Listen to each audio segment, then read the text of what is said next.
J'invite Philippe Rénicoli, qui est l'auteur du site Autour de la Lune, qui est un site exceptionnel au niveau de l'astrologie. Je considère que c'est l'un des meilleurs sites de ressources gratuites en France que je consulte depuis de nombreuses années. Il y en a peu des sites en France qui viennent nous aider à y voir clair sur les préceptes astrologiques et sur cette pratique. Et Autour de la Lune fait partie de ces sites à laquelle on peut toujours se référer pour avoir des sources fiables, pour avoir aussi une vision extrêmement, sensée de l'astrologie. Et c'est pour ça que j'ai demandé à Philippe Rénicoli d'être mon premier invité sur Sphères et Symboles, parce qu'il est évidemment pour moi une référence. Et je lui ai laissé carte blanche pour nous présenter les sujets en tout cas le sujet plutôt qui lui tient à cœur en ce moment au niveau de l'astrologie. Et il a choisi les âges planétaires, mais avec un twist. Alors, les âges planétaires, il s'agit de grandes étapes qui jalonnent notre vie et qui a été conceptualisée, on va en parler, de manière très ancienne. Ptolémée en parlait déjà. Donc, c'est une manière pour nous de voir le déroulé d'une vie sous le prisme astrologique et en accordant ces différentes étapes de vie de manière symbolique au corps céleste pour mieux comprendre les enjeux qui sont en cours durant ces périodes en particulier, mais aussi pour nous aider à mieux analyser à la fois notre thème astral et les périodes au niveau des transits dans lesquels nous sommes. Ainsi, il y aura des corps célestes qui vont être affiliés à certains âges en particulier, à la fois dans notre thème et à la fois au niveau des cycles des transits. Donc ça, c'est une façon de lire le thème astral qui, je pense, vous éclairera, notamment sur le point de vue prévisionnel, ce qui vous permettra de mieux comprendre, disons, l'importance de certaines parties de votre thème liées à certaines étapes de votre vie. Donc par conséquent, on ne va pas lire le thème astral de la même manière pour un enfant qu'on va le lire pour un adulte, parce que en conséquence, certains corps célestes revêtront une plus grande importance symbolique et leur influence sera également plus grande dans les thématiques qu'elles viennent mettre en avant sur notre thème. Donc je ne vais pas en dire plus parce que tout cet épisode traite de ces enjeux. On va découvrir étape par étape ce qui s'opère pour nous au niveau des corps célestes qui prévalent liés aux âges qu'ils viennent mettre en avant. Je vous mets les timers de temps sous cet épisode, donc si vous voulez écouter un âge en particulier, vous pouvez vous y référer, et en fonction de ce qui vous intéresse, vous pouvez aller directement à l'âge dédié. Je vous invite aussi à écouter évidemment l'épisode dans son entièreté, ce qui vous permet de comprendre la magnifique cohérence de ces étapes et comment est-ce qu'elles viennent se coordonner avec l'ordre planétaire. Et vous verrez aussi que Philippe Rénicoli nous propose une lecture un peu modernisée de ces âges planétaires, avec, selon ses propres recherches, une vision actualisée liée à l'ajout d'autres corps célestes dans cette progression des âges planétaires. Donc vous allez voir, c'est très riche. On est à la fois dans une vision qui respecte la tradition, mais qui ramène aussi une nouvelle approche plus contemporaine et aussi un partage d'expériences que je considère inestimable, lié au travail de Philippe Rénicoli qui explore ces enjeux depuis déjà un moment. Je vous laisse avec donc notre échange et je vous remercie de votre écoute. Bonjour Philippe. Bonjour Annabelle. Je suis ravie de te recevoir sur le podcast pour faire cet épisode ensemble que je sais sera très apprécié autour des âges planétaires et des grands cycles de notre existence. Donc je pense que tu vas pouvoir ouvrir énormément de perspectives à nos auditeurs et auditrices. Mais juste avant, je voulais que tu te présentes un peu pour celles et ceux qui ne te connaissent pas et qui ne connaissent pas ton travail. Alors merci d'abord pour ton invitation. Bon, me présenter en quelques mots. Donc, je suis praticien en astrologie depuis une vingtaine d'années. Euh, je suis le créateur du site Autour de la Lune, qui existe depuis tout aussi longtemps. Je m'inscris plutôt dans une démarche d'astrologie humaniste avec une forte dimension karmique.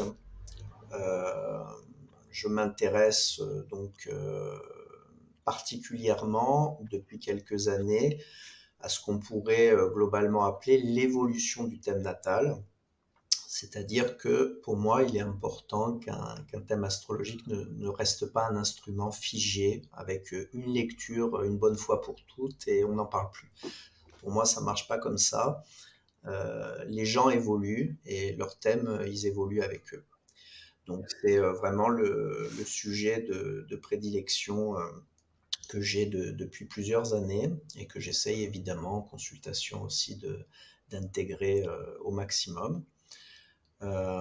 Sinon, dans mon parcours, j'ai aussi rejoint il y a quelques mois de cela un groupe de recherche astrologique qui s'appelle Stella Mundi et avec qui justement on, on se propose de s'interroger notamment sur pas mal d'idées reçues peut-être en astrologie. On lit et on répète beaucoup de choses, par exemple sur les transits et tout. Et on peut se demander à un moment donné, oui, mais est-ce que ça a été démontré par des preuves factuelles? Donc voilà, on s'intéresse à ça et c'est une jolie aventure humaine aussi. Et puis, j'ai écrit plusieurs livres aussi. Je suis conférencier, je donne des cours. Voilà, je pense que c'est un peu le tour du propriétaire. Alors pour ceux et celles qui ne connaissent pas, hein, le site Autour de la Lune, c'est vraiment un site de référence en France, qui regroupe, voilà, si vous avez des questions en général, il y a de fortes chances que vous tombiez sur, sur le site de Philippe, qui est extrêmement bien construit, qui, donne énormément de ressources gratuites, et toujours d'une manière, extrêmement, je trouve mesurée, saine. Donc je vous recommande d'y faire un tour, voilà, si ce n'est pas déjà le cas.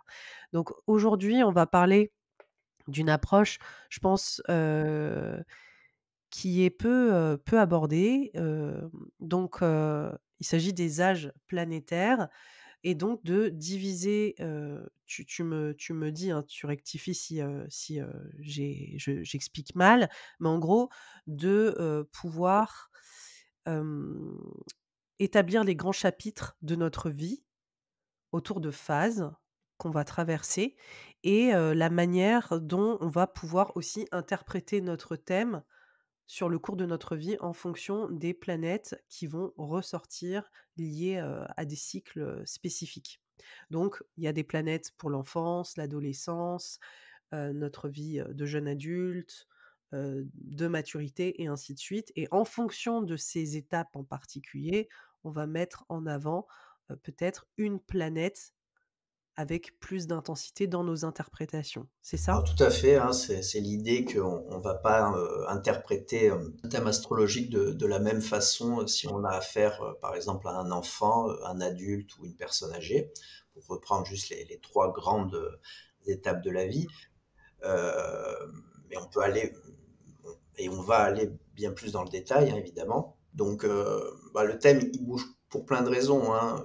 Il évolue, il respire pour plein de raisons. Déjà, les planètes, à notre naissance, ensuite, elles continuent leur parcours, elles bougent constamment, elles impactent notre ciel de naissance. Bon, tout ça, c'est la notion justement de prévisionnel, hein, en réalité, d'horoscope, de révolution solaire, de progression. C'est l'idée que notre thème, il interagit ensuite avec l'univers, avec ce qui se passe, et que donc déjà, ça c'est plus connu, on va dire, il y a certaines parties de notre thème qui vont être particulièrement activées, alors parfois qui vont être agressées, parfois qui vont être au contraire soutenues, encouragées, mais par ce qui se passe dans notre ciel, donc on va dire par les techniques prévisionnelles de façon générale en astrologie. Mais effectivement, derrière ça, il y a l'idée qu'il y a aussi des grandes étapes, hein, tu as dit ce mot et je le trouve très juste, des grandes étapes dans notre vie et que c'est bien de tenir compte du symbolisme de ces grandes étapes pour mieux comprendre ce qui est effectivement en jeu en réalité à un moment donné dans notre vie. Qu'est-ce qui devrait être d'une certaine façon un petit peu notre priorité par rapport à nous-mêmes, par rapport à ce qu'on peut et dans l'idéal on doit développer pour se sentir bien. Peut-être on pourrait se demander tout simplement à quoi ça sert de vieillir en réalité. Hein, parce que on pourrait aussi bien naître adulte. On fait un peu de fantastique, hein, mais on est adulte, on vit notre existence en pleine forme, en pleine fleur de l'âge, et puis on meurt en pleine forme aussi subitement. Ça serait possible, pourquoi pas, hein. Donc, si ça se passe pas ainsi, c'est peut-être que ça a un sens aussi. Parce que moi, je pense, je suis persuadé que tout ce qui se passe dans la vie n'est pas dû au hasard. Et que s'il y a cette phase de croissance, de maturité, de déclin, que c'est en soi quelque chose qui est significatif et qu'on doit prendre en compte, et notamment dans notre interprétation astrologique. Ce processus naissance, maturité, vieillissement, il n'est pas purement accidentel et c'est la manifestation en soi, vraiment, de cette idée d'une évolution. Donc, cette évolution, elle n'est pas toujours évidente dans la lecture astrologique. Oui, évidemment, en astrologie, l'instant de la naissance, qui forme donc le thème natal, il est déterminant. Si on s'arrête là, on va avoir, encore une fois, un instrument figé. Alors que la naissance à un moment précis d'un être humain, elle s'insère en fait dans le flux du temps, le flux de l'humanité, et certes, on devient une entité indépendante, capable d'actes et de réflexion, de choix, d'action au moment où effectivement on est. Mais finalement, on peut supposer, ça dépend des croyances, hein, mais qu'il y a quelque chose qui préexiste à la naissance. On peut appeler ça l'âme, on peut appeler ça l'esprit, une entité, un ego, peu importe le nom. Mais il y a quelque chose qui précède, il y a quelque chose qui suit, et entre les deux, donc qui suit après la mort, qui précède avant la naissance, et entre les deux, c'est notre incarnation, et notre incarnation elle-même, elle est soumise à un flux. À partir du moment où on s'incarne dans cette expérience de vie, qui est quelque chose de transitoire, hein, on est là pour quelque chose. Et ce quelque chose, et ça pour le coup toutes les spiritualités se rejoignent pour le dire, chacune à leur façon, hein, mais c'est évoluer, s'améliorer, se perfectionner, devenir meilleur. Bon, là aussi, hein, les termes sont très divers, mais le passage de l'être humain sur Terre doit être mis à profit pour évoluer. On peut croire à la réincarnation, on peut croire au paradis, peu importe, hein, on essayera de conduire sa vie de façon à devenir meilleur. Cette évolution naturelle, il y a de nombreuses techniques en réalité en astrologie pour la prendre en compte, notamment effectivement l'âge du consultant. On va sûrement commencer là-dessus, hein. Et évidemment, cet âge, ça se recoupe avec les autres techniques, hein, que ce soit les techniques des cycles planétaires, les techniques karmiques, mais pour avoir une lecture juste, en tout cas, c'est un petit peu l'idée, excusez-moi si je suis un peu long, hein, l'idée de base, on va dire, pour avoir une lecture juste de la réalité du moment, il faut comprendre quelle est cette réalité du moment, en réalité. Et parce que cette réalité, elle change tout le temps, tout change, et c'est ce que nous enseigne l'astrologie, hein, les planètes bougent tout le temps, la vie est vraiment tout le temps en mouvement, et donc c'est d'une certaine façon une contradiction à notre propre discipline, l'astrologie, que de se dire, on a un thème et il est là à la naissance et il est là jusqu'à la mort et il bouge pas entre temps et c'est comme ça et c'est pas autrement. Voilà. Ce qui, là, dans la méthode, que tu proposes, il y a, des fondations, je dirais, traditionnelles à ces âges planétaires qui sont connues, voilà, qui ont été abordées par, Ptolémée, donc cette notion de diviser nos étapes de vie en, tu me disais, en cycles septénaires, c'est-à-dire tous les 7 ans, on voit des phases se succéder. qui correspondent à certains corps célestes, à certaines planètes. Toi, ce que tu viens proposer, c'est une actualisation aussi de, cette, façon de diviser, nos étapes de vie en allant jusqu'aux planètes transsaturniennes, alors que normalement, on s'arrêtait jusqu'à Saturne, qui est la dernière planète visuelle et en général, ça parle de cet ordre planétaire chaldéen, donc de Saturne à la Lune. Ça, c'était la façon, disons, traditionnelle de diviser ces étapes de vie et toi, ce que tu proposes, c'est d'aller jusqu'à Pluton. Donc vraiment, ça montre aussi, c'est ça qui est Mmh. aussi, très pertinent, ça montre aussi cette nouvelle approche où on va toujours plus loin en âge, donc aussi on a de nouveaux corps célestes, on a une nouvelle façon de vieillir comme tu l'évoquais en off, avant qu'on commence l'enregistrement et on a une nouvelle façon aussi de porter regard sur la vie. Plus on avance en âge, dans des conditions, de plus en plus optimales et cetera et cetera.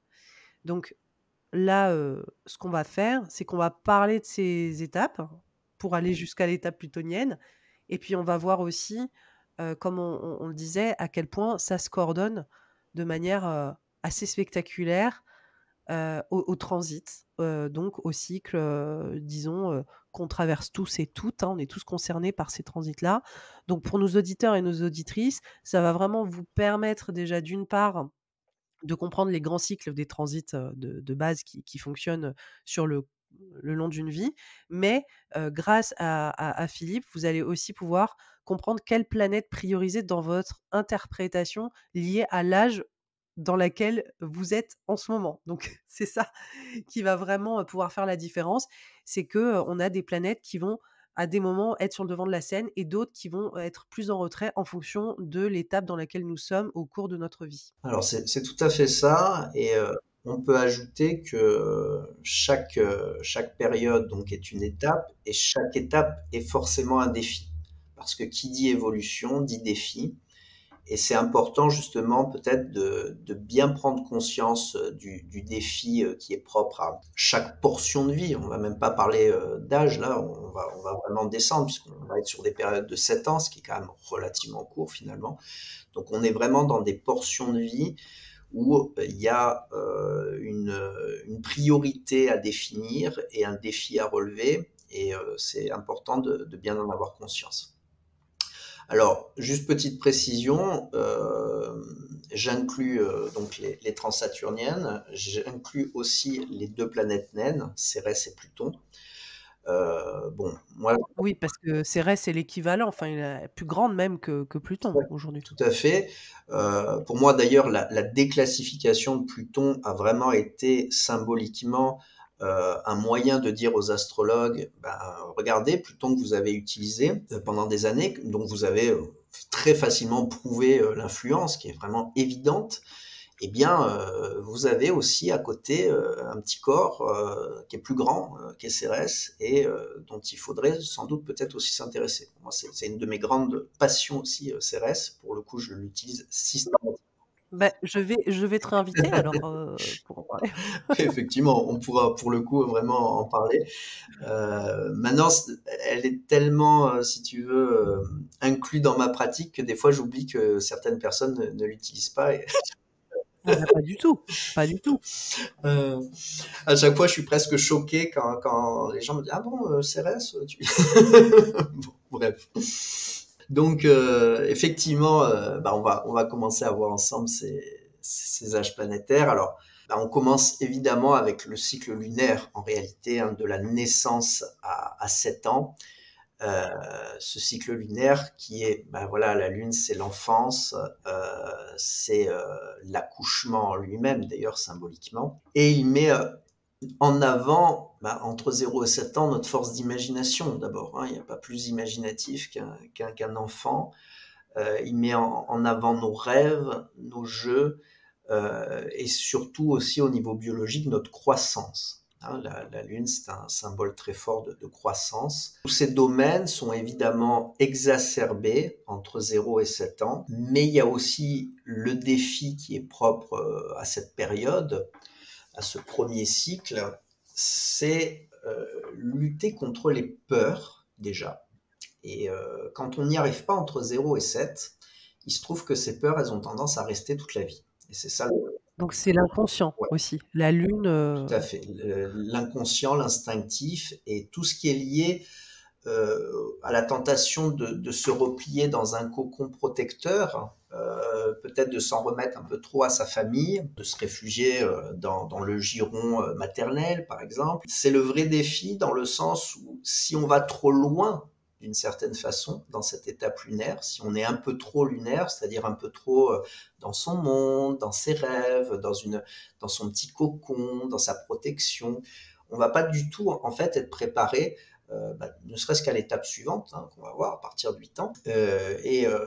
On va avoir le risque de rester prisonnier de ses peurs. Alors là, c'est plutôt évidemment aux parents qu'on peut s'adresser, aux parents qui ont un enfant en bas âge. Il est bien sûr important de cultiver la sécurité et le bien-être lunaire, mais avec le danger que, effectivement, si on laisse aller trop loin ces tendances lunaires, elles risquent de se cristalliser durablement dans la vie. Et là, pour le coup, on obtiendra le résultat en tant que parent inverse de celui qu'on espérait, c'est-à-dire on veut évidemment tous protéger son enfant, mais si on le fait trop, eh bien, cet enfant va rester justement dans son module lunaire d'une certaine façon. Rien que le mot hein, à utiliser, on sait, si on dit de quelqu'un qu'il est un peu lunaire, ben voilà, il est un peu inadapté, il est un peu dans son monde, il est un peu trop fragile, il est un peu trop sensible, etc.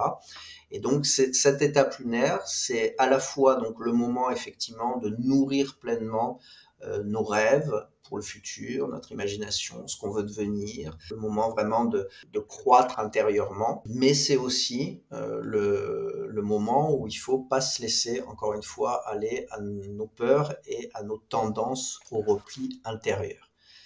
Et évidemment, parce que la vie, elle est très bien faite, le cycle suivant est censé immédiatement, justement, casser ce danger de refermement sur soi-même ou même sur les valeurs familiales puisque bah, l'étape suivante, entre 7 et 14 ans, donc, c'est l'étape mercurienne.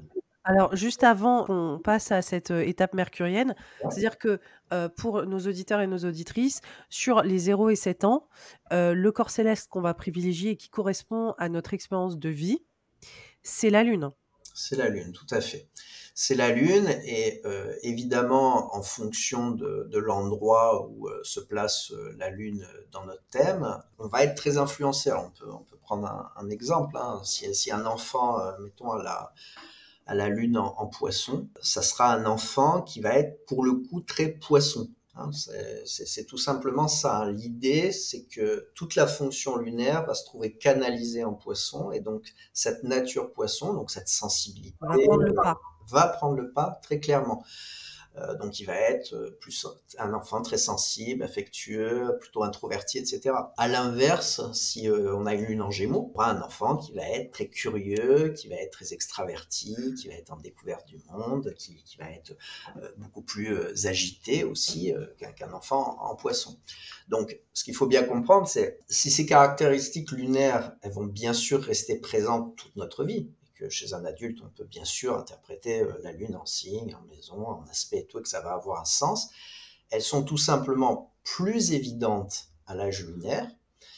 C'est là où ça se met en place, en fait. C'est pour ça que cette étape, elle est importante, et c'est pour ça qu'il faut surveiller certaines choses plutôt que d'autres à un moment donné de la vie, dans le sens où si par contre on loupe le coche, si on rate d'une certaine façon cette étape, les problématiques ou les traumatismes qui sont liés auront tendance à se cristalliser et à perturber. Et ça va être le même principe évidemment pour tous les âges planétaires. C'est-à-dire qu'il y a vraiment une priorité. Oui, il faut aller saisir les enjeux qui sont montrés par la Lune dans le thème natal pour dire: «OK, c'est vraiment la priorité sur ces années en particulier», d'aller peut-être rassurer ou sécuriser ou essayer d'adresser en tout cas ça, c'est juste de le mettre en avant, quoi. Enfin, en tant que parent, par exemple, de se dire: «OK, je vais aller chérir les problématiques ou les enjeux qui sont mis en avant par ce placement, de la Lune», pour Exactement. essayer de faire les choix adéquats, Ouais. en fait. Et on a aussi la nature même de la planète concernée. Donc, pour la Lune, par exemple, on sait que la Lune, c'est vraiment la fonction émotionnelle du thème. Alors, c'est Ouais. aussi la fonction inconsciente, hein, tu l'as dit tout à l'heure, mais c'est intimement lié. Donc, la fonction émotionnelle, et effectivement, c'est la période entre 0 et 7 où en réalité, la vie émotionnelle de l'enfant, alors c'est pour ça que je donnais ces exemples un peu plus précis, hein, avec la peur, etc., mais de façon plus large, la vie émotionnelle de l'enfant va vraiment être ce qui doit retenir toute l'attention. Alors que l'étape suivante avec Mercure, ça va être la vie intellectuelle et sociale, tu vois. Ah, Là, c'est vraiment la vie émotionnelle, c'est la seule chose qui qui compte en compte. réalité. C'est le contact aussi, c'est cette sécurité quoi, très tangible même, hein, matérielle aussi, hein, de Ouais, c'est les tout ce que besoins va qui sont ressentir. Ouais. ah ouais et donc deuxième phase, Bah, deuxième phase, effectivement, cette phase Mercure. mercurienne qui vient, alors pour le coup, un peu casser hein, la dynamique précédente, mais encore une fois, on est toujours dans une alternance, hein, au même titre que dans le zodiaque, on a des signes positifs, négatifs ou masculins, etc. On a toujours en astrologie cette idée d'une alternance où les choses justement ne restent pas figées et où à un principe succède en général le principe inverse. Et donc là, effectivement, on passe d'un principe lunaire, très émotionnel, très introverti, à un principe mercurien qui, pour le coup, est très intellectuel et très extraverti. Et donc, entre 7 et 14, bah, effectivement, hein, quand on observe un enfant, de toute façon, qu'est-ce qui se passe entre 7 et 14? C'est là où il développe sa vie relationnelle. C'est là où véritablement il va découvrir le monde. Il est maintenant en âge de le faire, il sait parler, il sait interagir avec les gens, et puis ça va jusqu'à la prépuberté, on va dire. Et ce passage de notre vie met en avant bah, la vie sociale, la vie en société, les principes, les processus sociaux d'écoute de l'autre, d'expression de ses propres idées. C'est aussi l'âge où on cherche ce qui va nous intéresser dans la vie, tout simplement, où on découvre des centaines de nouvelles choses, pour le coup, sans faire trop de tri, hein, c'est très mercurien, on va dans tous les sens. Et on va se dire, ah ben ça c'est passionnant, ah ben ça aussi. Mais on sort de la famille, on va à l'extérieur justement de son petit cocon, de son petit monde, et on n'est plus dans l'émotionnel, on est dans l'intellectuel, on est dans le mental, on est dans la C'est découverte. intéressant parce que ça commence au moment où, tu sais, on est dans le carré Saturne-Saturne, donc il y a cette prise de distance aussi, cette première prise de distance, et cette, réalisation, beaucoup plus lucide du monde, qui commence avec cet âge mercurien, et ce carré, Saturne-Saturne, quoi. Tout à fait, c'est une distanciation, ce premier carré, c'est une distanciation émotionnelle justement, c'est une première étape de maturité. De diffusion, ouais, Ouais. aussi. Bah, effectivement, hein, ce premier carré, c'est la première individuation, pour le coup, aussi, hein, tout Mmh. simplement. Hein. Et tous les carrés, les oppositions, et puis ensuite la conjonction, le retour de Saturne, représentent de toute façon aussi une pression sociale. Alors moi, j'ajouterais d'ailleurs un aspect qui est beaucoup moins utilisé, mais que je trouve vraiment très important aussi, et y compris dans les cycles, c'est le sesqui carré. Alors celui-là, il est pas beaucoup aimé parce qu'il est dur à repérer. Mais donc le sesqui carré, c'est 135 degrés. Et pour le coup, j'ai remarqué cet aspect, que ce soit donc dans les cycles ou en transit, avait un impact en termes d'intensité qui est bien plus fort que tous les autres. Alors ça s'explique peut-être parce que c'est l'addition, hein, 135, c'est l'addition d'un carré et d'un semi-carré, donc on est à la tension maximum d'une certaine façon qu'on peut trouver dans les aspects astrologiques. Mais en tout cas, bon, voilà, c'est pas un aspect qui est évident à trouver, mais c'est un aspect qui compte. Et à chaque fois qu'il y a des aspects dans le cycle saturnien qui sont donc des aspects dits difficiles, hein, donc voilà, carré, c'est ce qui est carré, opposition. On est dans la pression sociale, c'est-à-dire l'individu est défié par le monde de grandir, de devenir plus mature, de devenir plus sage, de mieux se maîtriser. Hein. C'est un principe qui va être récurrent. Alors à 14 ans, ça va être l'opposition avec la pleine crise d'adolescence. Hein. Pour le coup, l'opposition. Ah oui, on va à ça, oui. On commence par le carré, on finit par l'opposition durant cette phase, Exactement. Hein, cette phase c'est oui. mercurienne, donc Ah oui, ouais. d'extériorisation, finalement, elle est sous contrainte. Et objectivement, c'est vrai qu'il y a beaucoup de jeunes aussi. C'est pas si facile que ça, hein, d'être jeune justement entre 7 et 14. Il y a beaucoup de choses à faire, il y a beaucoup de défis à relever, et on sent bien que ce bornage d'une certaine façon entre le carré et l'opposition de Saturne, ça nous montre bien effectivement la pression sociale, encore une fois, véritablement, qui existe à ce moment-là. On peut dire aussi qu'on prend notre propre voie, en fait. C'est vraiment durant cette période charnière entre 7 et 14 qu'on prend notre propre chemin, qu'on commence à tracer vraiment, notre propre façon de penser, où est-ce qu'on aimerait bien se projeter, comment est-ce qu'on souhaite s'orienter. Enfin, c'est quand même une période où il y a des choses qui commencent à émerger de ce côté-là, également. Tout à fait, hein, c'est vraiment la construction intellectuelle, elle se joue à ce moment-là, hein, c'est le défi du moment, c'est cette construction intellectuelle, c'est trouver effectivement ces centres d'intérêt, mais c'est aussi le défi de reconnaître les autres dans leurs différences, dans leur altérité. Ces autres, bah, c'est très mercurien, hein, qui nous ressemblent, mais qui sont pourtant très différents de nous, qui peuvent nous compléter, mais qui peuvent aussi nous poser problème, nous faire obstacle. Et effectivement, on est vraiment dans cette construction intellectuelle qui est purement mercurienne. Et si cette étape, encore une fois, bah, elle se passe pas très bien, elle est loupée, durablement poser problème par rapport à notre construction mentale et sociale. Donc pareil, là, entre 7 et 14, dans le thème astral, on va être vigilant sur le placement de Mercure, qui va représenter cette phase de notre vie. C'est ça. Et l'idée, c'est donc d'essayer, alors là, encore une fois, on s'adresse plutôt peut-être aux parents, mais il y a peut-être des auditeurs jeunes aussi. L'idée, c'est véritablement d'aller dans le sens aussi de son Mercure, de pouvoir faciliter ce Mercure, hein. Si par exemple, on a un Mercure en bélier, on va devoir, alors, si on est parent, on essaiera de favoriser ça chez l'enfant, on va essayer de l'initier à tout ce qui est un peu, pour le coup, le défi intellectuel, la volonté de remporter des victoires sur le plan La mental, compétition, voilà, la compétition. On va favoriser l'émergence, le développement, donc l'évolution, encore une fois, de ouais. Mercure dans le contexte où il est, hein, donc à commencer par son signe, puis après, il faut aller dans le détail. Mais l'idée pour favoriser, pour justement remporter le défi, c'est effectivement de coller au mieux au développement du thème, c'est-à-dire aux préconditionnements qui sont déjà là, bah, on va pouvoir justement les accompagner et permettre leur développement naturel. C'est hyper intéressant. Ça tombe à pic. J'ai des enfants en bas âge, donc là, je ce qui nous mène à un âge, enfin une phase aussi assez critique, 14, et je suis bonne en maths. 14 plus 7, c'est 21 ans. 21. Voilà. 14-21.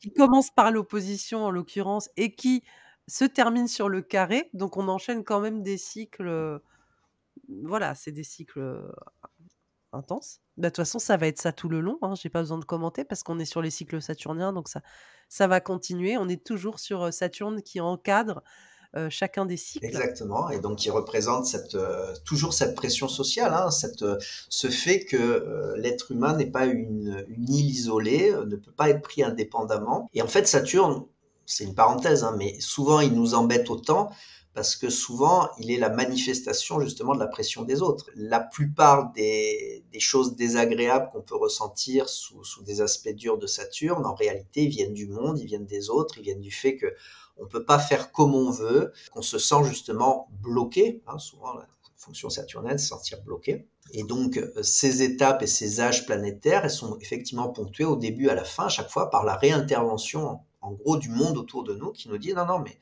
il faut aussi composer avec moi le monde, et tu vas devoir justement t'adapter en fonction de ce que tu es pour bien t'intégrer. Et donc cet âge planétaire, ce troisième âge planétaire, de 14 à 21 ans, on s'en doute, hein, qu'est-ce qui se passe de 14 à 21 ans? Ah, bah, c'est l'amour. C'est l'amour, c'est Vénus, hein, c'est le cycle vénusien, forcément. c'est le moment où on va avoir nos premiers amours, où on va commencer vraiment à s'intéresser aux choses de l'amour, à faire nos premières tentatives d'aimer, d'être aimé, de former couple, de s'éveiller aux choses du corps et du cœur, avec évidemment le défi qui consiste à apprendre à composer avec autrui, ce qui est très Vénus, ce qui est très Balance, hein. Composer avec autrui, s'associer avec autrui, faire des compromis, c'est tout ça que met en avant. L'équité, la justice Oui, aussi, le principe de partage quoi, au sens, même, plus philosophique, enfin, les injustices, la conscience en fait, peut-être, des ressources, non, non, mais tu as raison. Au niveau social, évidemment, Vénus, elle a une fonction qui est très importante, c'est la fonction de justice. Hein. Faudrait pas la réduire simplement à sa fonction sentimentale, même si elle est très importante. Vénus, dans un thème, c'est les valeurs, en réalité, c'est le sens des valeurs.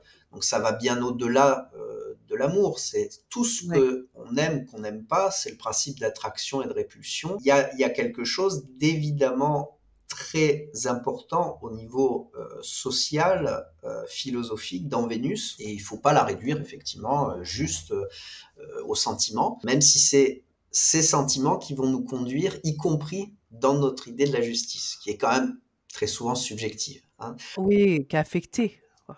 Bien sûr, qui est vraiment empreint justement de nos affects et Ouais. pourquoi quelque chose va nous révolter alors que chez quelqu'un d'autre, ça va le laisser totalement froid, par exemple, parce qu'il y a les affects qui jouent dedans. Donc effectivement, cette phase 14-21 ans, c'est la phase des affects. C'est la phase où on construit ses valeurs, où on se dit ça j'aime pas, ce genre de personne j'aime, ce genre de personne je n'aime pas. Il y a aussi cette formation du dualisme d'une certaine façon qu'on retrouve donc en balance, hein, c'est vraiment les deux plateaux de la balance, c'est-à-dire si on nourrit un des plateaux, forcément l'autre bascule et si on se dit j'aime ça, c'est que je déteste autre chose. C'est très binaire aussi, hein. Il y a quelque chose de tranché. C'est trop binaire d'une certaine Ouais. façon. On est souvent entre 14 et 21 ans à fond. Et c'est très bien, hein, c'est aussi la force de cet âge-là, c'est d'être souvent dans une forme d'idéalisme où ben, on va justement construire notre vie pour aller vers ce qui nous semble juste, vers ce qu'on aime, vers un monde qu'on veut. Et on va y aller avec toute la force et l'énergie justement dont on est capable. Et c'est très bien, encore une fois, c'est le bon âge pour le faire. Et ça va évidemment être cassé. Cette dynamique va être cassée à 21 ans par le cycle justement de Cérès. Ah! D'accord, intéressant ça. Et oui, C'était qui normalement? c'est qui après Vénus normalement? C'est Mars. D'accord et là Moi j'y inclus Cérès avant justement. d'accord. Parce que c'est justement la période 21 ou 28 ans où on est, qu'on le veuille ou non, méchamment rappelé sur Terre. Alors là aussi, hein, c'est le cycle saturnien, évidemment, qui nous ramène sur Terre, mais c'est aussi Cérès. Donc, alors Cérès, on peut, sans avoir beaucoup approfondi, si on connaît bien le signe de la Vierge, on a une idée de ce qu'est Cérès. Donc Cérès, c'est la raison, c'est la modération, c'est les contraintes sociales, justement, c'est la mise en exergue, on va dire globalement, de notre intégration sociale. Parce que oui, c'est bien beau d'avoir des idéaux, c'est bien beau d'écouter son cœur. Ça, c'était vraiment l'âge précédent, l'époque précédente avec Vénus. On n'écoute que son cœur. Et on y va, on suit son cœur et on y va. Mais à 21 ans, il y a le couperet. On peut difficilement continuer comme ça, où on va aller souvent droit dans le mur. On va être obligé de faire appel à sa raison, à sa modération, on va être obligé de composer vraiment aussi, non seulement avec les autres, comme ça a été déjà le cas en phase vénusienne, mais vraiment avec la société, avec les contraintes sociales. C'est-à-dire que maintenant, dans toutes les civilisations, on est majeur. Avant, c'était 21 ans d'ailleurs, symboliquement, hein, la majorité. C'est plus tôt, mais on est vraiment intimé par la société maintenant de trouver son rôle. Et alors on peut le trouver en continuant de longues études, on peut le continuer en commençant à travailler, on peut continuer en commençant à fonder une famille. Ça va dépendre justement des options qu'on prend. Mais ce qui est sûr, c'est que le défi de cette période, justement, c'est de trouver sa place dans la société et de le trouver de façon, encore une fois, raisonnable. Il y a cette idée, alors là aussi, en fonction de la place de Cérès dans la vie de chacun, d'exploiter au mieux justement ces valeurs. Et donc, si par exemple on a une CRS en balance, bah, pour le coup, c'est le bon moment pour essayer de trouver une intégration sociale de type balance, c'est-à-dire bah, soit un métier vraiment dans le contact, par exemple, dans le conseil, soit dans la beauté, mais on va être aussi à un moment déterminant, évidemment, au niveau de travail. Hein, la Vierge, sixième signe, rapport avec la maison 6 aussi, donc rapport avec le travail. Et c'est l'âge clé, en fait, 21-28 ans, où aussi il y a beaucoup de choses au niveau de travail, au niveau de carrière, qui vont se dessiner.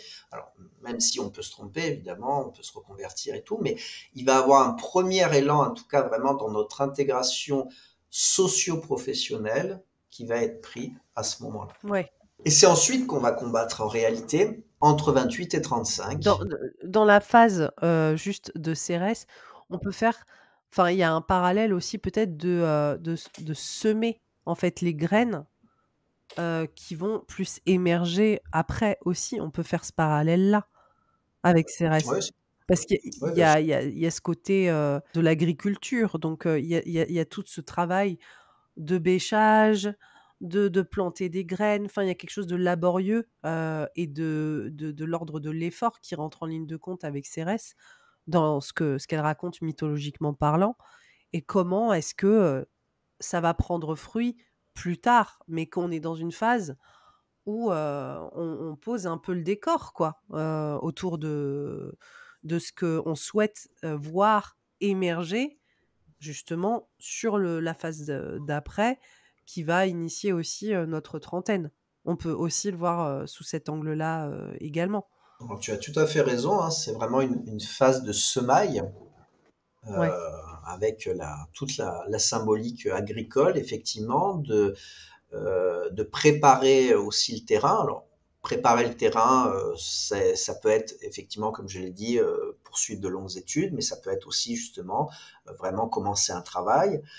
La vie active, bah, pour beaucoup, hein, quand Bien même, sûr. hein, aussi, hein. Même ceux qui vont faire de longues études, souvent, c'est dans cette période 21-28 ans qu'ils vont commencer leur travail, hein, qui vont commencer, Leur stage, oui, hein, donc on est vraiment dans cette idée que, bah, qu'est-ce qu'on va cultiver dans notre vie? On peut aussi le présenter le voir comme ça, ouais, c'est hein, ça. c'est-à-dire qu'est-ce qu'on veut récolter un peu plus tard?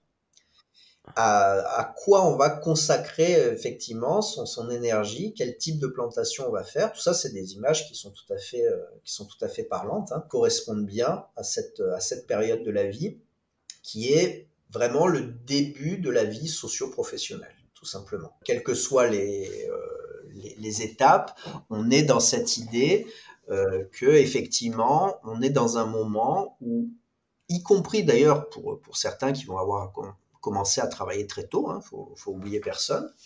Il y a des gens qui vont avoir quitté l'école très tôt, mais c'est entre 21 et 28 qui vont pouvoir semer pour l'avenir. Donc c'est une période pleine de promesses aussi, d'une certaine façon. Et en tout cas, c'est une période où il faut vraiment intensément réfléchir à la direction qu'on veut prendre dans l'avenir. D'accord et c'est là où on regarde notre thème natal, donc dans la proposition que tu en fais parce que, comme on le disait, typiquement dans les âges planétaires, on passe tout de suite à Mars, mais toi tu proposes de décaler en fait la période martienne après et d'être plus sur cette, phase de Cérès. D'ailleurs pourquoi, en l'occurrence tu places Cérès à ce moment-là? C'est, dans la logique justement? Alors c'est dans la logique des suites planétaires, mais je la place à ce moment-là dans le sens où sociologiquement, on sait que justement maintenant, par exemple, les jeunes quittent de plus en plus tard le foyer familial. Cette période est vraiment, elle s'insère d'une certaine façon à ce moment-là par la logique des faits sociétals. Parce qu'il est important aussi que notre outil, il colle au réel, tout simplement. Et il est donc important de ne pas toujours être dans la pure théorie, mais aussi de voir en quoi l'outil astrologique peut s'adapter aux faits tels qu'on les connaît, aux faits sociologiques. En l'occurrence, effectivement, on sait depuis plusieurs années, c'est ce qu'on appelle les tanguis un peu, hein, il y a des jeunes qui vont de plus en plus tardivement commencer leur vie professionnelle. Et là où dans les sociétés d'il y a encore 40 ans, ça avait un sens effectivement de trouver Mars à 21 ans, où vraiment, voilà, on doit être dans ce cycle martien. En réalité, ce n'est plus le cas dans les faits à l'heure actuelle. On adapte l'outil, on voit si ça fonctionne. Alors, c'est tout l'importance aussi de pas justement seulement faire de la recherche. C'est-à-dire, évidemment, on pose une théorie et puis après, on voit si ça fonctionne dans les faits, on voit si ça fonctionne avec les gens. Et ce qui est important justement, c'est de pas être dans le tout théorique. Mon intégration de CRS, elle peut choquer, hein, je le comprendrai tout à fait. Des gens qui seront justement théoriquement, qui ne seront pas d'accord, puisqu'il y a une sorte d'irrespect de la tradition que j'accepte. D'un autre côté, encore une fois, notre société elle-même, elle évolue. Euh, on vit plus longtemps, on vit en meilleure santé, on quitte plus tardivement le foyer familial. Il y a plein de choses comme ça qui sont des faits sociologiques dans nos sociétés, encore une fois, parce que en plus, ce que je dis, c'est pas vrai dans le monde entier, hein, mais c'est aussi notre astrologie. C'est pas pour rien aussi hein, qu'il y a plusieurs astrologies dans le monde. Peut-être elles correspondent justement à des vérités culturelles qui sont différentes. Donc, en tout cas, notre astrologie doit s'adapter au fait culturel qui est le nôtre. Et c'est toujours donc très important, je pense, de se tenir au courant sociologiquement un peu de la vérité du monde pour faire de l'astrologie globale comme ça, de pouvoir justement respecter finalement à la fois d'un côté le symbolisme astrologique et d'un autre côté le fait sociologique. D'accord. Donc là, on passe à Mars. Donc là, on passe à Mars, donc 28-35 ans. C'est souvent une époque, pour le coup, cruciale, d'avancées significatives, de victoires. C'est parfois la destruction de l'acquis, hein, et on recommence tout à zéro, ce qui est aussi martien, c'est une planète d'initiation, Mars. Ou sinon, c'est le moment où on s'est bien orienté, par exemple, on a à peu près la vie qu'on voulait, et là, pour le coup, il va falloir se donner au maximum, faire preuve justement, vraiment se montrer un guerrier pour sa propre vie, d'une certaine façon, hein, se montrer très martien à cette période de notre vie. Et là encore, il est important de bien comprendre, évidemment, comment fonctionne son propre Mars pour pouvoir se donner l'énergie maximum et se donner à fond. Si on va contre d'une certaine façon son fonctionnement naturel dans un tel moment, par exemple, si on a un Mars en Verseau, donc on est quelqu'un qui a besoin d'avancer dans une certaine singularité, avec originalité, qui a besoin d'indépendance, qui a besoin éventuellement de travailler en collaboration, mais en tout cas de ne pas recevoir d'ordre de personne, qui a besoin d'avoir les coups des franches, etc. Si avec un Mars en Verseau, dans cette période 28-35 ans, on est au contraire un employé de bureau espérant une promotion, mais finalement contraint et forcé de suivre une voie toute tracée, un règlement, on ne laisse pas du tout parler sa singularité, etc. Bon, bref, si on est vraiment à l'inverse de son Mars natal, on va échouer dans cette période 35-42 ans, quoi qu'il arrive d'une certaine façon. C'est-à-dire que même si concrètement on arrive à atteindre par la force de sa volonté, de sa persévérance, certains objectifs, par exemple, il y a des transits aussi qui vont être facilitants derrière et tout, on va échouer dans le sens où en tout cas on n'aura pas développé correctement notre Mars. C'est ça aussi qui est important à comprendre, c'est que on peut visiblement, extérieurement, avoir l'impression d'avoir bien réussi, par exemple, mais en rester extrêmement malheureux. Moi, je sais que j'ai très souvent le cas en consultation de gens qui peuvent paraître relativement enviables socio-professionnellement, hein, voilà, des gens qui peuvent avoir la quarantaine, justement, on va aborder cette crise de la quarantaine en même temps, et qui me disent oui, ben voilà, j'ai réussi à obtenir ça, à avoir une promotion, à bien gagner ma vie, à machin et tout, et qui sont affreusement malheureux à un point de vue énergétique, parce que Mars c'est aussi ça, hein, c'est notre énergie, c'est-à-dire qu'ils se sentent extrêmement contraints, extrêmement déprimés d'une certaine façon. Ils sont pas en pouvoir et quoi. Ils ont pas ce pouvoir martien d'autonomie, quoi, un peu. Ouais. Et leur énergie ne se déverse pas naturellement comme elle le devrait dans leur quotidien. Donc elle est bloquée, donc elle s'accumule, elle peut se retourner contre eux, ça peut se transformer en quelque chose de l'ordre de l'auto-agressivité, etc. Donc encore une fois, ces âges planétaires, ils sont là pour nous dire attention, nourris bien cette planète-là précisément dans ton thème, parce que c'est le moment de le faire. Et si tu le fais pas, ça n'empêche pas, encore une fois, d'avoir du bonheur, des réussites et tout, mais tu vas bloquer quelque chose au niveau énergétique dans ta vie. C'est ce qui est prioritaire, quoi, Voilà, clairement. Ok. c'est ce qui est prioritaire, parce que si tu le bloques à ce moment-là, tu auras beaucoup de mal ensuite à le débloquer. Alors, c'est toujours possible, hein, rassurons-nous, y a rien qui est inéluctable dans la vie. On peut toujours revenir sur les choses, et notamment, par exemple, des gros transits qui vont toucher ce Mars vont évidemment permettre de le retravailler. Mais si on le fait naturellement, si on se dit par exemple, j'ai 30 ans et je vais respecter entièrement la direction de mon Mars, tout va se faire beaucoup plus facilement. Alors, juste pour un récap, entre la fin vingtaine et, enfin, en gros, la période du retour de Saturne, 21-28, on est sur Cérès. 21-28, on est sur Cérès, 35, on est sur Mars. 28-35, Mars, en l'occurrence, et donc cette dynamique propre au retour de Saturne, qui nous challenge énormément. Enfin, je veux dire, de toute façon, Mars, on le sait, hein, dans la tradition, c'est une planète qui est considérée comme maléfique et qui vient nous challenger. Et donc là, ça vient vraiment créer cette surenchère autour de comment est-ce que je prends ma place avec cette phase martienne. Comment, comme tu dis, j'accède à mes premières victoires. Comment je viens vraiment prendre possession de ma propre vie aussi, et m'assumer complètement. Il y a quelque chose de vraiment, de cet acabit-là avec Mars, quoi. Ce côté, déculpabilisé d'être et d'assumer pleinement, ouais, notre place, hein, je peux pas le dire mieux, quoi, Mars, donc il y a un besoin aussi, je pense, de comme tu dis, d'atteindre un certain de passer un step, quoi, de passer un cap et de s'épanouir, en ayant conquis certaines choses.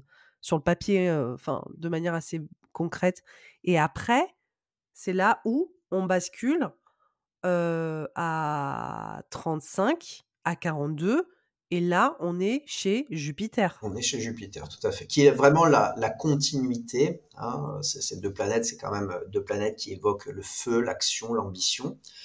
Alors, on peut peut-être juste compléter 28-35 ans. Mars, c'est vraiment, si on devait dire en un mot, c'est la libération de nos énergies. Comment on libère nos énergies. Hein, vraiment, c'est ça, cette période martienne. C'est est-ce qu'on va arriver à libérer notre plein potentiel ou pas? Et c'est ça qui va faire la différence. Si on y arrive, forcément, on se déroule un tapis d'or pour le cycle suivant jupitérien, qui est évidemment un cycle vraiment de pouvoir, on peut dire, De prospérité, prospérité à tous les niveaux. C'est l'idée vraiment de se développer, c'est l'idée d'atteindre, pour le coup, ses objectifs et de s'épanouir. Alors on peut les avoir atteints en cycle martien et à ce moment-là, on profite de la vie et on consolide ses acquis avec Jupiter.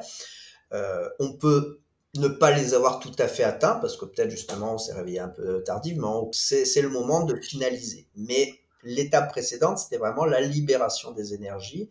Et là, on est dans l'exercice plutôt du pouvoir avec Jupiter. C'est-à-dire comment on va utiliser ce pouvoir.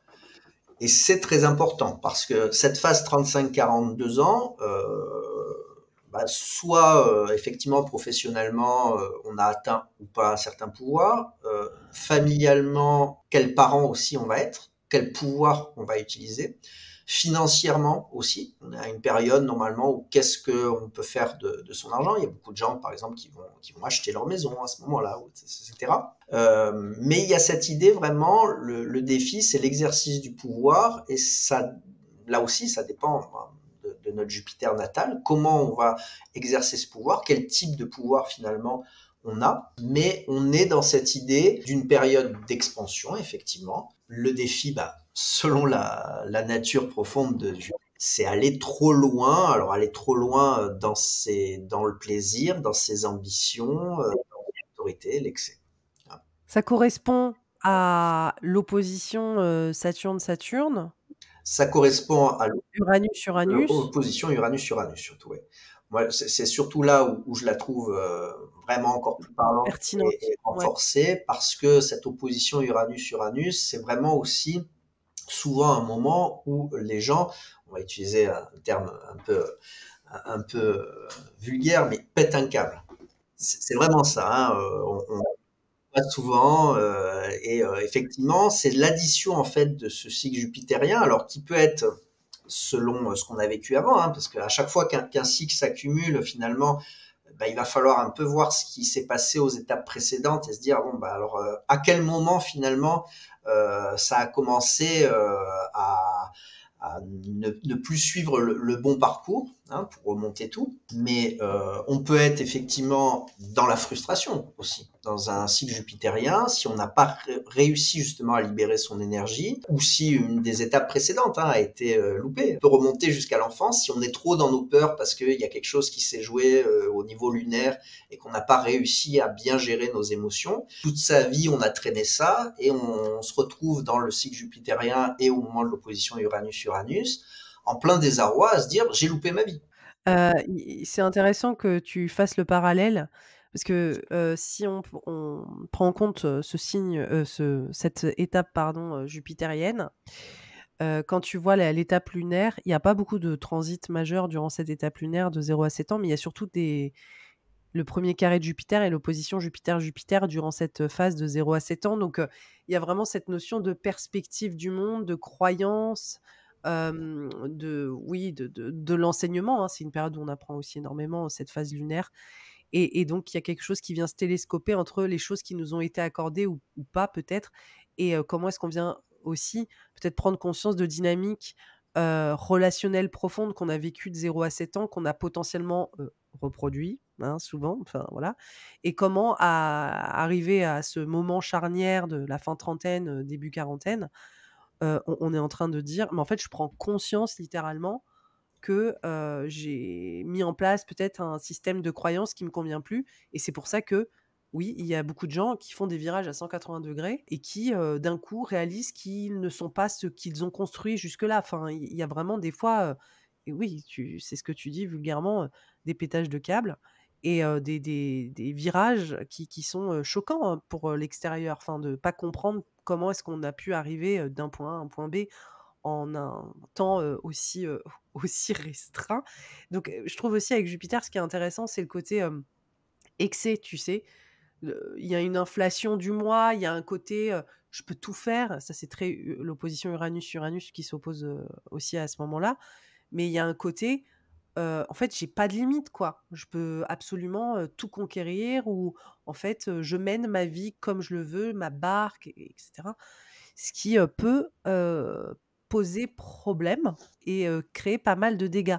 Parce que Jupiter, on en fait tout le temps un côté, extrêmement, positif, mais ça peut être aussi un tsunami, autocentré quoi, quand même, Jupiter. Oui, tout à fait, hein. C'est important que tu le dises. Il y a souvent une vision un peu angélique de Jupiter, mais ça peut être une planète redoutable. Et effectivement, ce que tu as dit qui est aussi très intéressant, c'est l'idée de ses croyances. C'est vraiment le moment de notre vie aussi, 35-42, où il faut absolument s'interroger sur son objet de culte. Qu'est-ce qu'on met au centre de sa vie? Hein, c'est ça que j'appelle l'objet de culte, c'est qu'est-ce qu'on met au centre de sa vie? En quoi on croit absolument par-dessus tout? Est-ce qu'on croit en l'argent, en la réussite, en la famille, en l'amour, etc. Et notre Jupiter natal, c'est ça qui nous dit, hein. C'est notre croyance principale, ce qui va nous porter, tu sais, cette croyance qui permet de déplacer des montagnes, cette foi qui permet de déplacer des montagnes, c'est notre Jupiter natal. Si on est à côté de la plaque, si par exemple on a un Jupiter natal en balance, mettons, qui doit faire de l'amour une vertu principale, qui doit faire de la justice une vertu cardinale, qui doit bon, et que finalement on s'est laissé entraîner dans par exemple familialement, dans une optique où le bonheur, c'est d'avoir une grande maison, une belle voiture et une belle montre, on va Très forcément, superficiel, on ouais. va forcément être très malheureux à ce moment-là, parce que cette période interroge notre objet de culte. Et c'est en ça aussi qu'on peut vraiment s'épanouir si on va vers cet objet de culte ou véritablement péter un câble. Encore une fois, on va reprendre ce mot hein, en se disant, mais la vie que j'ai eue jusqu'à maintenant n'a pas de sens, tout simplement. N'a pas de sens. Hein. C'est vraiment la question du sens de la vie et qui évidemment est décuplée par l'opposition d'Uranus à Lune. Alors vient ensuite, évidemment, hein, toujours cette respiration d'une énergie qui est quasiment succédée par une inverse, c'est le cycle saturnien qui suit. 42-49 ans, ce cycle saturnien, une époque transitoire, qui est une époque où soit vraiment, justement, on va consolider tout ce qu'on a construit jusqu'à maintenant, soit pour le coup, on va tout détruire. C'est un peu ou tout l'un ou tout l'autre. Alors ça suit justement hein, de peu, de toute façon, et des fois ça inclut l'opposition. Oui, c'est dans la continuité, clairement, Et ouais. c'est pour le coup vraiment, on est là en plein cœur de ce qu'on appelle la crise de la quarantaine, qui est reconnue psychologiquement, qui est vraiment une crise de remise en question profonde de soi et de ses structures. Hein. On a interrogé juste avant son objet de culte et dans la foulée, on va se demander sur quoi repose ma vie, quelle est la structure des choses, quelle est la structure sur laquelle je construis ma vie. C'est l'ossature, hein. Saturne, c'est les os aussi, et c'est l'ossature de notre vie. Ouais. C'est vraiment ça.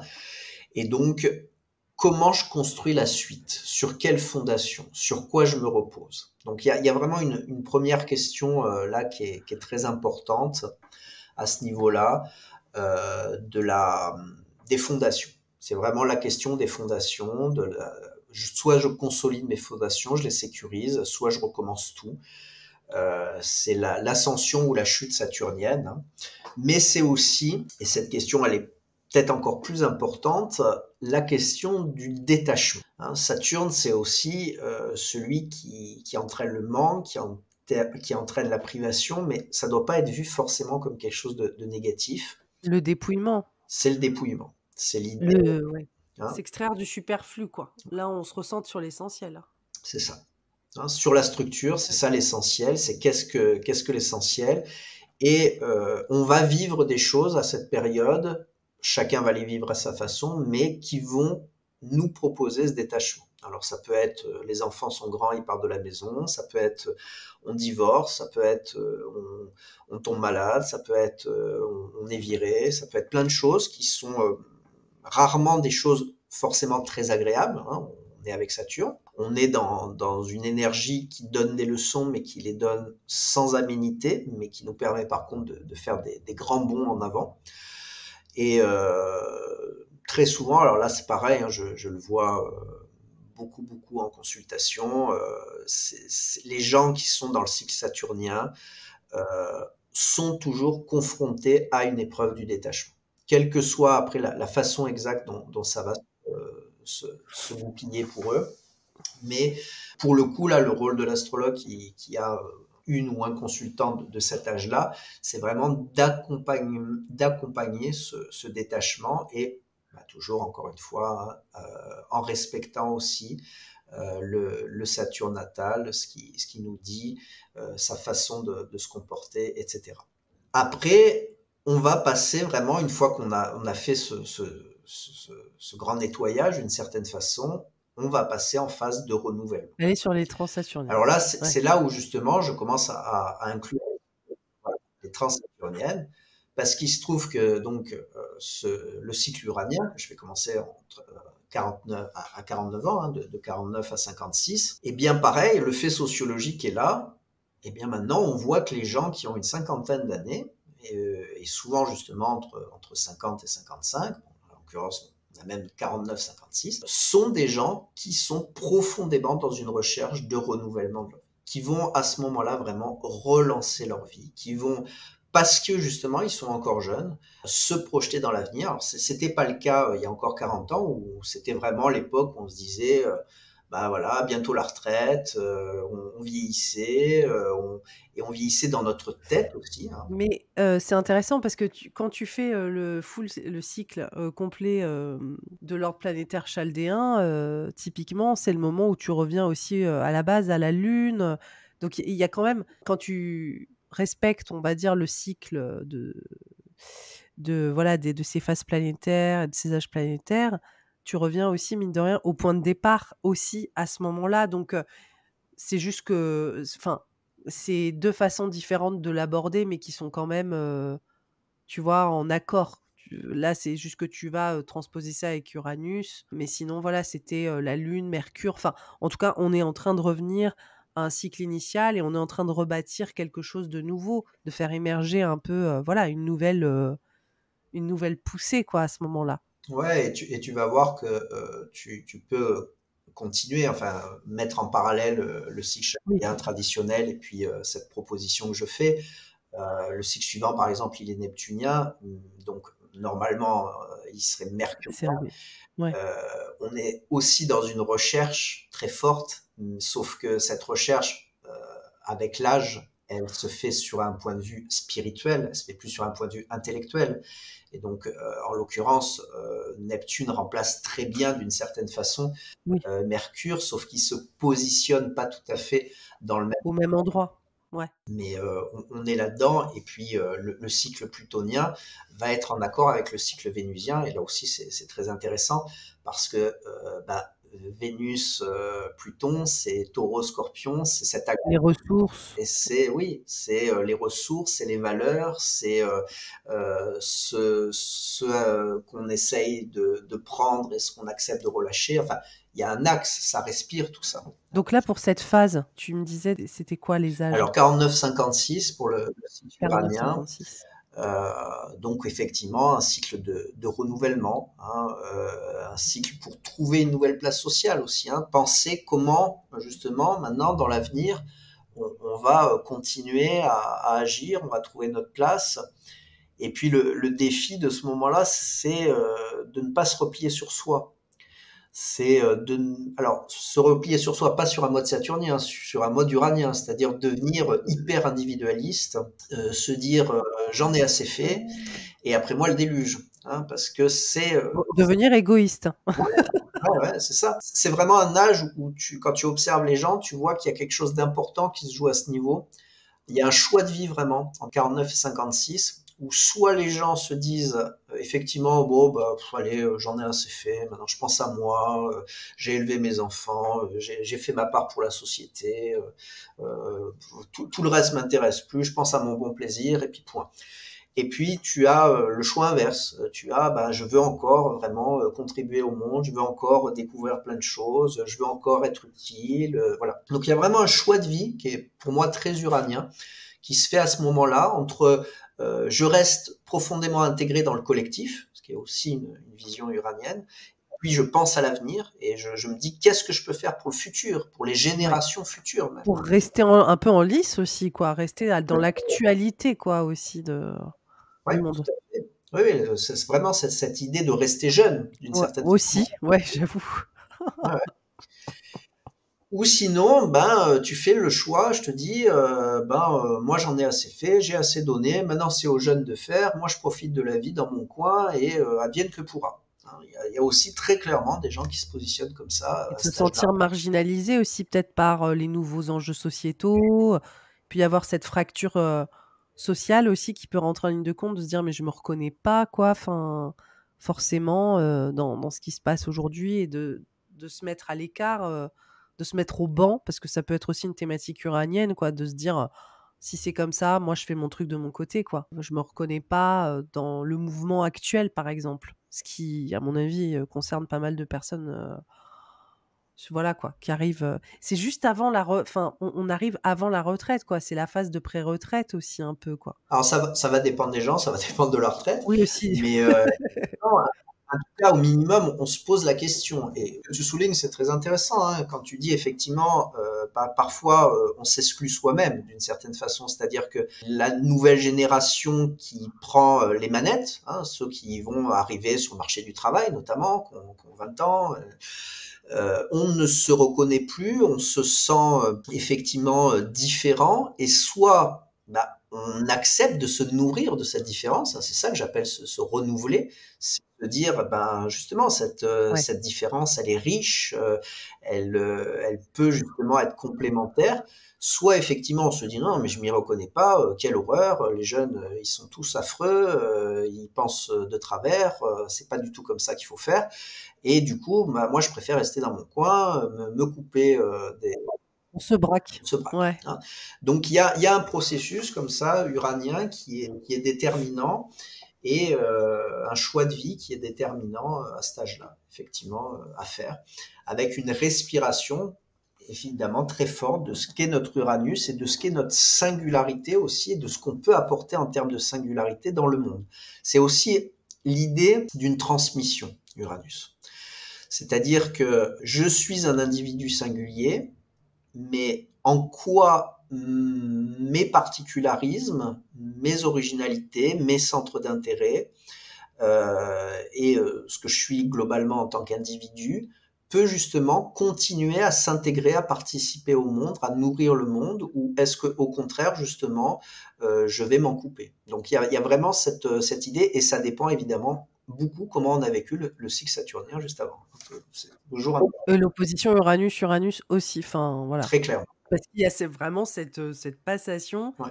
où tu as les thématiques qui s'installent, qui étaient installées qui ont commencé à émerger et qui s'installent pleinement, systématiquement dans le cycle d'après. Ça, c'est hyper intéressant de voir, comment c'est une sorte de relais, de course de relais Ouais. un peu entre les transits qui s'opèrent et puis la phase qui se succède. Ensuite, on est sur la phase, comme tu disais, neptunienne de 56 À 63, ouais. à 63. Donc là, on est aussi sur le 3e retour de Saturne, Mhm. le 2e, n'importe quoi. Deuxième, ouais, vers le 58. Le 2e, Cycle neptunien, alors qui correspond, je trouve ça intéressant de faire le parallèle, hein, donc qui correspond sinon à un cycle mercurien, un deuxième cycle mercurien dans les âges chaldéens. Donc c'est de nouveau cette importance de se nourrir du monde en fait. Mais encore une fois, on s'en nourrit pas exactement de la même façon. Si on peut se permettre, et si c'est même sain et nécessaire, dans Mercure, entre 7 et 14, de partir dans tous les sens, de tout découvrir, de véritablement se nourrir mentalement au maximum. Là, on est dans une phase qui maintenant est spirituelle, alors qui s'occupe de la même façon donc, de la vie de l'esprit, mais vraiment sous un angle où maintenant, forcément, à cet âge-là, on commence à être obligé à se poser des grandes questions existentielles. essentiel, ouais.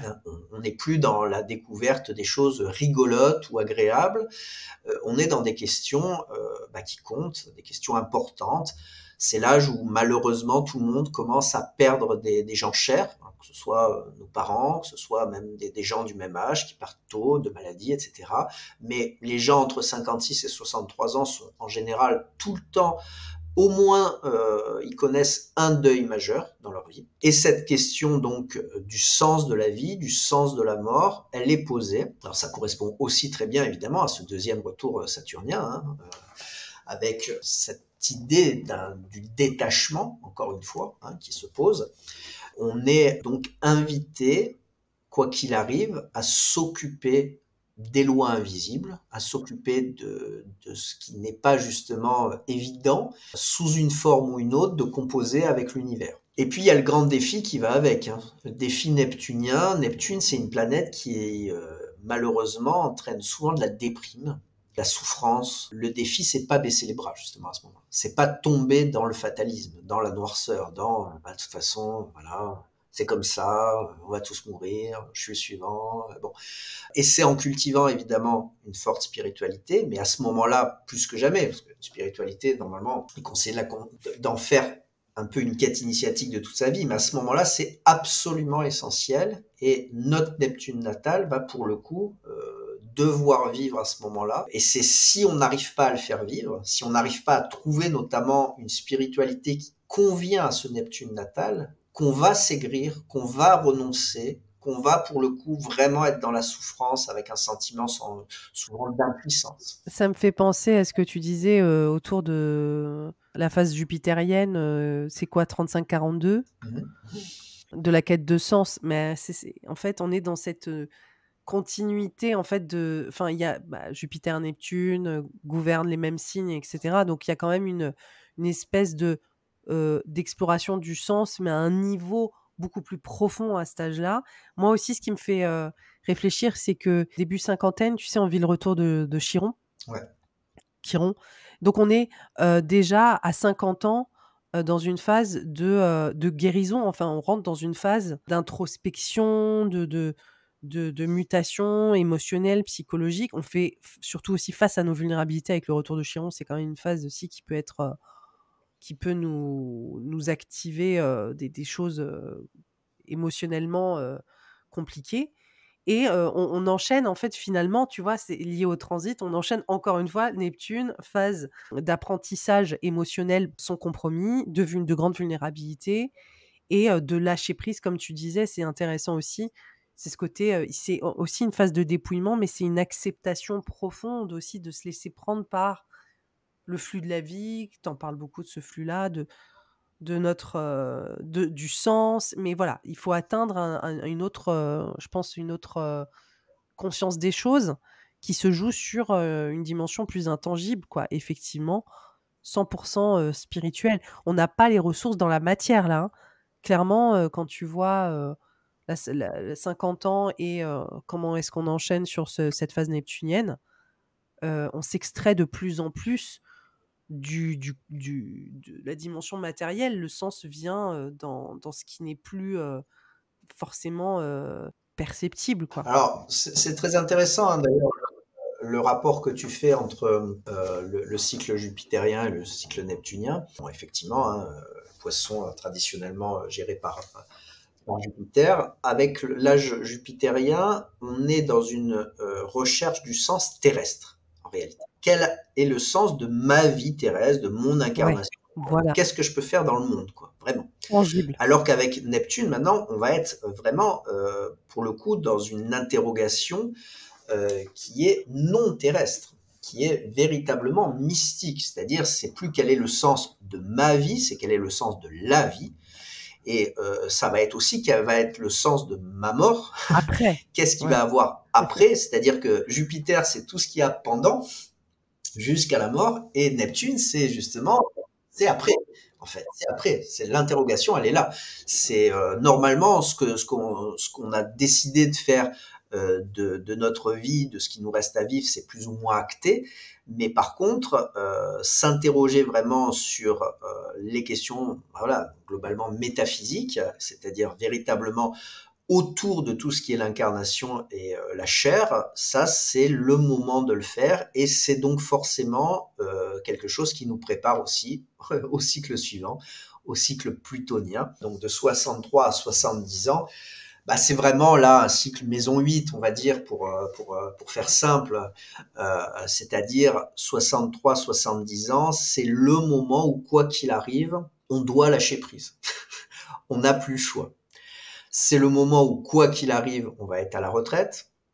C'est le moment où, quoi qu'il arrive, on va devoir reconnaître que notre corps Ouais. vieillit et qu'il va falloir faire autrement, et souvent sans lui, d'une certaine façon. C'est le moment où, pour le coup, les morts dans notre entourage, elles se multiplient. On est vraiment dans cette phase plutonienne où on doit comprendre l'importance du détachement et où on doit opérer sans doute la plus grande évolution et la plus grande transformation plutonienne de notre vie. Alors ça peut paraître très tardif, mais je trouve ça, moi, plein d'espoir d'un autre côté, dans le sens où notre vie, elle a été justement très active et que à ce moment-là, on pourrait se dire, voilà, on est sur le déclin. Mais non, en l'occurrence, justement, on est peut-être à un niveau évolutif, à un niveau mystique, à un niveau karmique, dans une phase les plus décisives. C'est-à-dire que c'est là où un peu on fait le bilan. C'est pour ça aussi je parle d'une phase maison 8 plutonienne. C'est vraiment cette phase où on a l'occasion de montrer un peu au monde et de se montrer à soi-même, en tout cas, qu'on a compris, qu'on a bien vécu, qu'on a donné du sens à tout ça, qu'on a fait ce qu'on devait faire.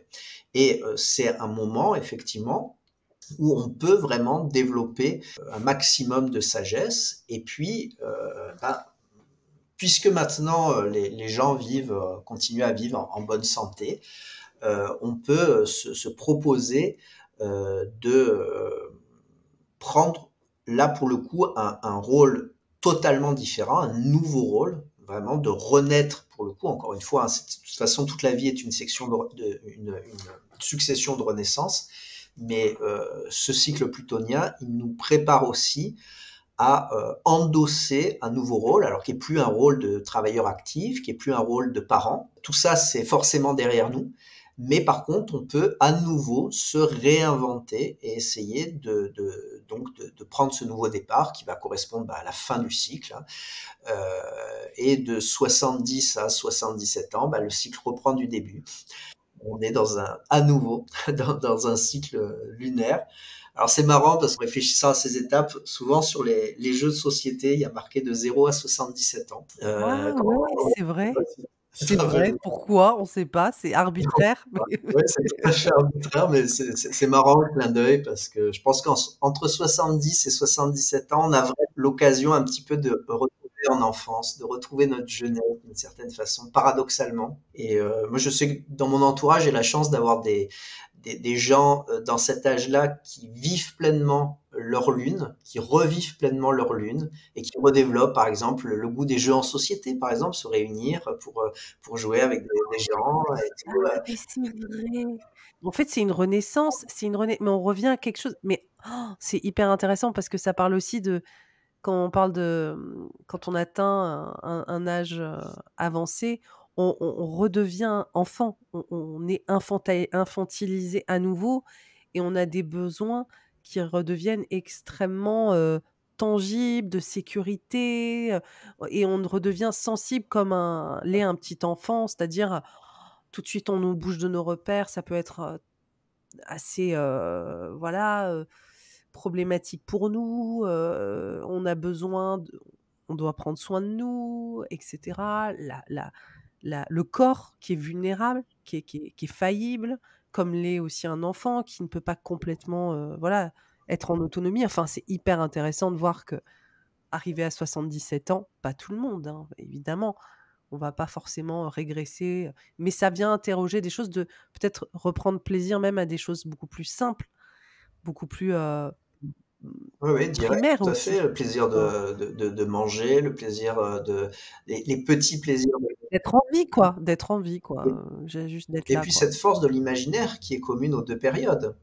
0-7 ans, c'est l'imaginaire de l'enfant, mais à partir de 70 ans, c'est cet imaginaire qui va suppléer aussi au fait que, encore une fois, physiquement, ça suit plus, activement, on peut peut-être plus faire les choses, etc. Mais on peut, par contre, remettre l'imaginaire au centre de sa vie. Ça, c'est vraiment la fonction lunaire. Alors, sauf que cette nouvelle phase lunaire, on peut la voir comme dévolutive maintenant, hein, c'est-à-dire on a eu une évolution dans tout le premier cycle jusqu'à 70 ans. Et puis on va passer dans une phase dévolutive à partir de ce moment-là. Mais notre force d'imagination est à nouveau mise en exergue, tandis que notre corps décroît au lieu de croître. Hein. C'est en ça que c'est une phase dévolutive. La fragilité de l'enfant se retrouve chez la fragilité du vieillard. Mais c'est assez incroyable aussi parce que, cette phase, c'est de 77, c'est les âges de la phase. 70-77. Ce qui est incroyable aussi avec 70-77, c'est que ça correspond, heu, au même, transit. C'est-à-dire qu'il y a pas de transit, je veux dire, extrêmement, majeur durant cette phase-là. Alors là, j'arrondis un peu, il y a le retour de Jupiter, à 70 ans. Il y a quand même une opposition Saturne-Saturne, mais quand on regarde 77-80, enfin jusqu'à 80, c'est le cycle d'après, du coup, c'est, mercurien. Bah, ça correspond au même transit de 0 à 7 parce qu'il y a une opposition Jupiter, il y a un carré Jupiter. Enfin, on est sur cette notion de: «Ah, voilà, je reprends plaisir à être en contact. Il y a une candeur, en fait. Il y a quelque chose de, voilà, de très ouvert, en fait. On reprend une véritable ouverture et on a cette espèce de, je sais pas, il y a quelque chose d'assez réjouissant, en fait, au final. Après, l'opposition Saturne-Saturne, quand même, à 70 ans, voilà, qui fait un bon état des lieux. Je trouve ça intéressant de voir comment tu repars avec une dynamique qui est très stimulée, stimulante. Et plus souple aussi avec ces transits, quoi, en lien à ces cycles. Ouais, il y a une notion de miroir sur laquelle tu fais bien d'insister, effectivement, hein.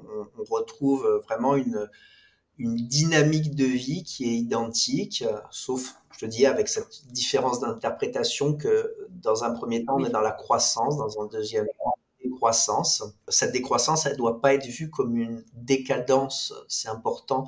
Au contraire, si justement la phase de sagesse plutonienne a été, donc cette phase de détachement, d'acceptation, de bilan, a été correctement vécue, la phase lunaire qui suit peut être tout à fait agréable en réalité et peut être vraiment au même titre que l'enfant a cette inconscience dans le plaisir, on peut retrouver, j'en suis persuadé, et je le vois encore une fois autour de moi, cette inconscience et cette innocence presque du plaisir, et des plaisirs simples, hein, comme tu le disais, justement, une fois qu'on a passé tout ce premier cycle des âges et planétaires. souvent, en fait, tu deviens aussi grand-parent, enfin Et tu as l'occasion de repouponner différemment. ouais, bah, ouais et ça correspond à l'opposition Saturne-Saturne, 70 ans, enfin, il y a des gens qui deviennent grands-parents bien avant, je veux dire, on n'est pas sur, mais il y a ce côté d'être en famille, de retrouver le plaisir d'être ensemble, on retombe sur la Lune, Mercure, Vénus.